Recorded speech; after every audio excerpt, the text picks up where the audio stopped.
Welcome to അത്തരാശി ഹിനോടെ by T3 solutions. ഇന്ന് നമുക്ക് CBSE NCERT maths 7th grade exercise 9.2 6th question ചെയ്യാം. ക്വസ്റ്റ്യൻ വായിക്കാം. Saima wants to put a lace on the edge of a circular table cover of diameter 1.5 meters. Find the length of the lace required and also find its cost if 1 meter of the lace costs ₹15. ഇവിടെ ക്വസ്റ്റ്യനിൽ എന്താ പറഞ്ഞിരിക്കുന്നത്? ഒരു circular table കവറിന് ചുറ്റും lace വയ്ക്കുവാൻ Saima ആഗ്രഹിക്കുന്നു. ആ table കവറിൻ്റെ diameter തന്നിട്ടുണ്ട് 1.5 മീറ്റേഴ്സാണ്. അങ്ങനെയാണെങ്കിൽ ആവശ്യമായ ലേസിൻ്റെ ലെങ്ത് എത്രയാണെന്ന് നമുക്ക് കണ്ടുപിടിക്കണം. അതുകൂടാതെ ലേസിൻ്റെ കോസ്റ്റും കണ്ടുപിടിക്കണം. കോസ്റ്റ് കണ്ടുപിടിക്കാൻ ഇവിടെ 1 മീറ്റർ ലേസിന് ₹15 ആണെന്ന് തന്നിട്ടുണ്ട്. ഇവിടെ കാണുന്ന ഈ സർക്കുലർ ഷേപ്പ് ടേബിൾ കവറായും അതിൻ്റെ താഴെയുള്ള ഇത് ലേസായും വിചാരിക്കുക. ഇവിടെ ഈ ടേബിൾ ക്ലോത്തിൻ്റെ ഉൾവശത്തൊന്നും ലേസ് വയ്ക്കേണ്ട ആവശ്യം ഇല്ല.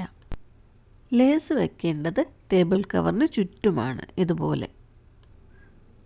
അങ്ങനെയാണെങ്കിൽ ഇവിടെ ആവശ്യമായ ഈ ലേസിൻ്റെ ലെങ്ത്ത് എങ്ങനെ കണ്ടുപിടിക്കാം?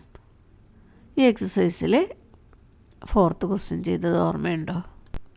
ഇവിടെ നമുക്ക് ഈ ഗാർഡന് ചുറ്റും ഫെൻസിങ് ചെയ്യാൻ ആവശ്യമായ റോപ്പിൻ്റെ ലെങ്ത്താണ് കണ്ടുപിടിക്കേണ്ടിയിരുന്നത്. റോപ്പിൻ്റെ ലെങ്ത്ത് കണ്ടുപിടിക്കാൻ നമ്മൾ ഈ ഗാർഡൻ്റെ സർക്കംഫറൻസാണ് കണ്ടത്. അതുപോലെ ഈ ലേസിൻ്റെ ലെങ്ത്ത് കിട്ടാൻ നമുക്ക് ഈ ടേബിൾ കവറിൻ്റെ സർക്കംഫറൻസ് കണ്ടുപിടിച്ചാൽ മതി. ഇനി ഈ ടേബിൾ കവറിൻ്റെ സർക്കംഫറൻസ് എങ്ങനെ കണ്ടുപിടിക്കാം? ഇവിടെ ഈ ടേബിൾ കവറിൻ്റെ ഡയമീറ്റർ തന്നതുകൊണ്ട് നമുക്ക് πd എന്ന ഫോർമുല യൂസ് ചെയ്ത് സർക്കംഫറൻസ് കണ്ടുപിടിക്കാം. റേഡിയസ് ആണ് തന്നതെങ്കിൽ നമുക്ക് 2πr എന്ന ഫോർമുല യൂസ് ചെയ്യാം. ഓക്കെ, ഇനി നമുക്ക് സോൾവ് ചെയ്യാം. ആദ്യം നമുക്ക് ക്വസ്റ്റ്യനിൽ തന്നിട്ടുള്ള കാര്യങ്ങൾ എഴുതാം. Given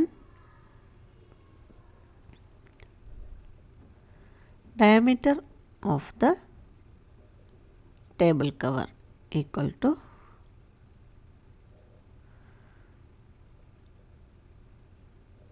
1.5 meters.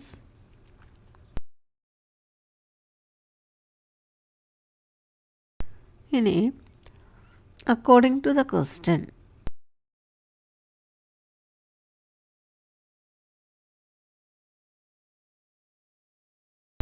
length of the lace required equal to ലേസിൻ്റെ ലെങ്ത്ത് ഏതിനോട് ഈക്വൽ ആയിരിക്കും? Circumference of the table cover.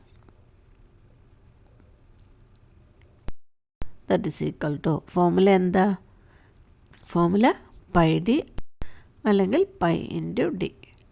π ഇവിടെ തന്നിട്ടുണ്ട് 3.14 into diameter is 1.5 meters.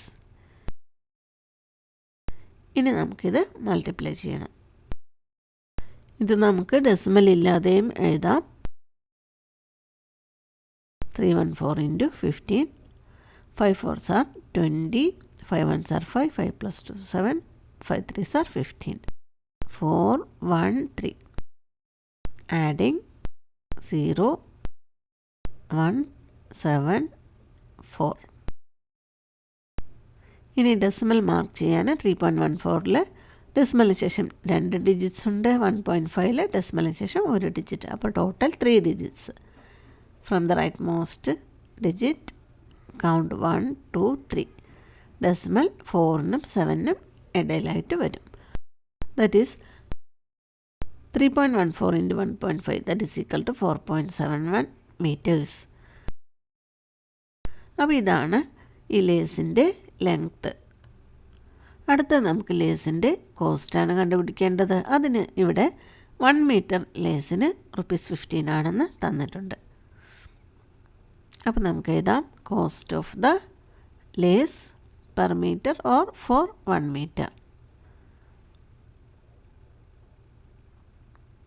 Equal to ₹15. ഇവിടെ 1 മീറ്റർ ലേസിനാണ് ₹15. പക്ഷേ ലേസിൻ്റെ ലെങ്ത് എത്രയാണ്? 4.71 മീറ്റേഴ്സ് ഉണ്ട്. അപ്പോൾ അത്രയും ലേസിനുള്ള കോസ്റ്റ് കിട്ടാൻ എന്താ ചെയ്യേണ്ടത്? 4.71 ഇൻറ്റു 15 ചെയ്താൽ നമുക്ക് ടോട്ടൽ കോസ്റ്റ് കിട്ടും. That is total cost of the lace equal to 4.71 into 15 rupees. ഇനി നമുക്കിത് മൾട്ടിപ്ലൈ ചെയ്യണം. That is 471 into 15. 5 ones are 5, 5 sevens are 35, 5 fours are 20, plus 3, 23, 174. Adding 5, 6, 0, 7. That is 4.71 into 15. That is equal to 7065. ഇനി നമുക്ക് decimal mark ചെയ്യണം. അതിന് 4.71ൽ ഡെസിമലിന് ശേഷം 2 digits ഉണ്ട്. അപ്പോൾ from the right most digit count 1, 2. ഇവിടെ ഡെസിമൽ ഇടാം. So total cost of the lace equal to 70.65 rupees. അപ്പോൾ ഇവിടെ ലേസിൻ്റെ ലെങ്ത്ത് 4.71 മീറ്റേഴ്സാണ്. അതിൻ്റെ കോസ്റ്റ് 70.65 rupees. മനസ്സിലായിട്ടുണ്ടാകുമെന്ന് വിചാരിക്കുന്നു. നമ്മുടെ ഈ ടേബിൾ കവർ, അതായത് ലേസ് വെച്ചിട്ടുള്ള ടേബിൾ കവർ റെഡി ആയിട്ടുണ്ട്. നമുക്ക് ടേബിളിലൊന്ന് ട്രൈ ചെയ്ത് നോക്കാം. ഓക്കെ, വീഡിയോ ഇഷ്ടമായിട്ടുണ്ടെങ്കിൽ ലൈക്ക്, ഷെയർ, സബ്സ്ക്രൈബ് ചെയ്യുക. Thank you for watching.